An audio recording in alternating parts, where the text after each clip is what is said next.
things. If you see taxi drivers in India, right? The drivers in India, and then you have doctors also. So it goes all the way. In India, the weird trend is, because again this has a casteist relevance to it, because doctors marry doctors, right? That's the new caste. And drivers also marry drivers, right? They That's marry weird. from, which is in that sense, because all these factors sort of come together, right? Because you're living that kind of lifestyle, you know that guy, and then if To you're a an doctor. outsider, it might seem like you're trying to justify or whitewash caste system in India. I'm not. See, I'm saying this is what happens, right? This is what happens. Why it happens? Is it right? Those are not my concerns, right? So, but this is what happens, and this is what happens because it is too ingrained. Why it happens? All of that we can discuss it, and I'll also But tell you but how. this is like, you could say that about the worst things as well. You could say that about like ISIS. Okay, I'm not gonna say it Right, because YouTube doesn't like me.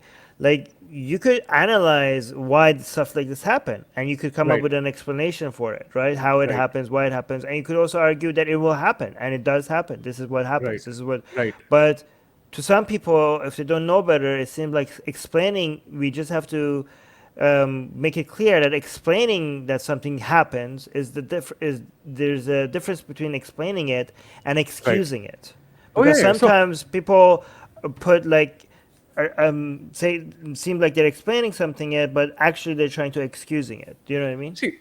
but yeah, I agree. I totally agree. I'm only explaining because, and I want to do an honest job of explaining it, because then you can fix it, right? If you're not going to be objective about, if you're always going to be like, oh, blame that people, blame that scripture, blame this and blame that, you know what? You might be able to get rid of it, but you're not getting rid of the you're not compensating for the factors which are leading to it, right? Right. So But you could if also you specialize in what factor that you want to focus on, right? For example, agreed, agreed. let's say like the caste system is there's many factors that led into why we Right, still have caste system, right? right, And you right, could right, say like some of it is social, some of it is economical, some of it is religious, right? And right, your activism could be on the religious part, even though there are other factors, right? right, But right, again, like as an enlightenment value activist or as an atheist activist, what are right. you going to do when it comes to like, are you going to focus on building the economy of India? Like, yeah, that's not what we do. We go after the True, true, religious aspect of it, right? true, true, true. No, no, no. Right. But even that should come from a place of understanding. That's my place, Right. right? So I'm Good. like, Yeah. it should come I from a understand. place of understanding. Good. Yeah. Uh, I agree. yeah. I agree. So okay. Yeah. So that's how caste operates in the society, broader society, where people it still emerges that way. Why and all of that is a secondary concern, right? Okay. So again, so as I spoke about the Reddies, they happen to be 6.5% of the population, the broader population. Not all of them are rich, not all of them, but they're still considered forward caste. And to be very frank, I mean, if that was where people originated, the thing is they got distributed all over the place. So my contention is that people adopted the name of a Reddy just because of the pride that comes with it, right? So because today identity is sort of more entrenched because your identity is like your citizenship card and all of that, right? So you have the government tracks your identity, but give or take a few centuries ago, identity was far more fluid in the sense that, I mean, I'm not saying that people were so free that they could change whenever they wanted to, but to some extent, nobody was keeping track of who you were. You could go to 10 villages or 100 villages to the south or the north, and you could lose your identity completely if you wanted to, right? And a lot of people have just changed their names to say forward caste names, upper caste names, because it was nice. But the thing about reservation in the caste system is that it sort of entrenches you further, right? So that now you are that person. Having that identity means that you get privileges. Like, I mean, privileges, not privileges, but you get compensation, right? So now now you're being tracked as that particular caste. There's probably never going to be a time where you will not be considered either lower caste or upper caste, because the government tracks your caste in order to do That's stupid. That should be stopped, right? That should go away for sure, right? Exactly. I mean, that's one of the reasons why I'm against the reservation system, right? And I'll also tell you how coming to the cities to a significant Wait. degree. I changed. I mean, don't you? Okay, hold on. That I thought the government using that for another reason, but don't you agree that if a certain group of people, I mean, I might actually agree with you, because I think that if there is any reservation system, it should be based on wealth rather than caste, right? The same. Even I agree with that.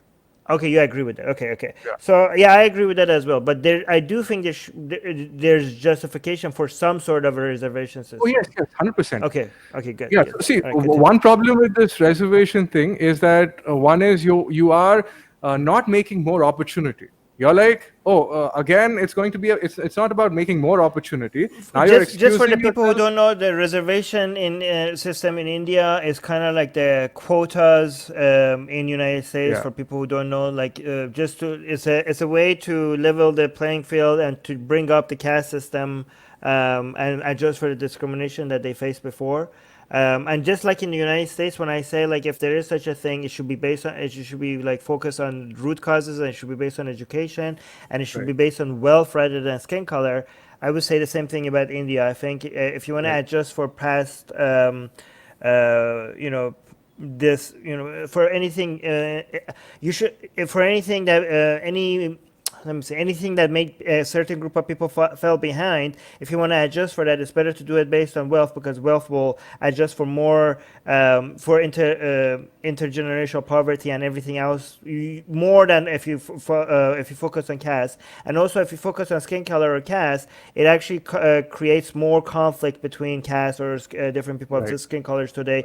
It will cause resentment. I do, however, think that it's okay for governments in the United States to focus on skin color, or India to focus on caste, not when it comes to the quotas or reservation system, but when it comes to fighting current discrimination that exists, right? For example, if the United States passes a law that has anti-discrimination laws, so for example, to say you cannot hire based on skin color, or that if any company that is hiring based on caste, that should be illegal. Like that focus. If focusing on caste and skin color, if it's for the removal of current discrimination, that is justified. But if it's for the removal of previous discrimination, I think the only thing that needs to be adjusted is intergenerational poverty, and you could do that by focusing on the poor rather than the lower caste. But go on. No, yeah, exactly. So I'll tell you what. First thing is, now I'll tell you, most of the problem is, for example, I'm Reddy and I am actually privileged. I'm not denying the fact that I'm privileged,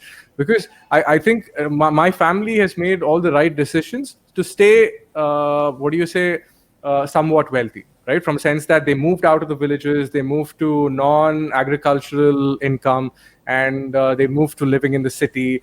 Then they focused on education, they got a little educated, they focused on running businesses and so on. So we have no dependence on the villages, right?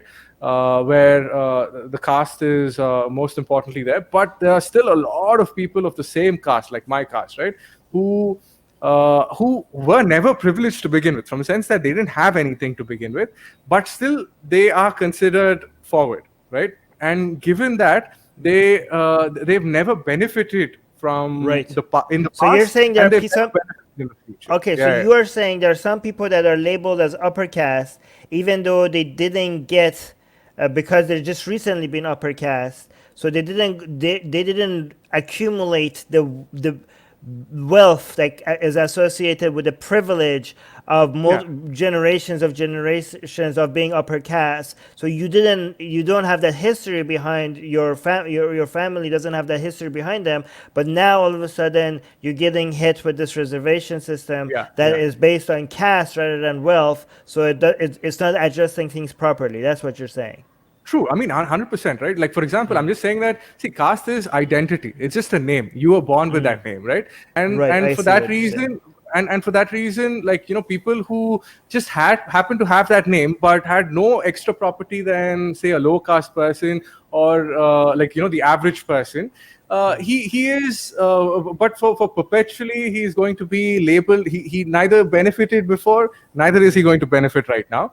And the thing about lower caste people, again, when it comes to identity, is that they of course they deserve it, right? Now, of course they deserve it, but now it's been 2 or 3 generations, and what typically happens is, because there is a reservation based on identity, there's a first mover advantage, right? So people who first came in with that particular identity and they have reservation, they tend to be better at taking the reservation again and again and again, right? So they are disproportionately gaining the benefits, while it is their own people who most likely will suffer, because it only focuses on that pool of people, right? But at the end of the day, it's not deserving. Like, for example, reservation once at least is necessary, but reservation again and again and again, as people are accumulating more and more and more wealth, and have already come out of that particular problem of the past or present also. Yeah, that's why it should be based on wealth. So always people who get it will always be deserving something qualitative and help. quantitative. Yeah, something qualitative and quantitative as a parameter, right? Exactly, wealth is perfect for that, right?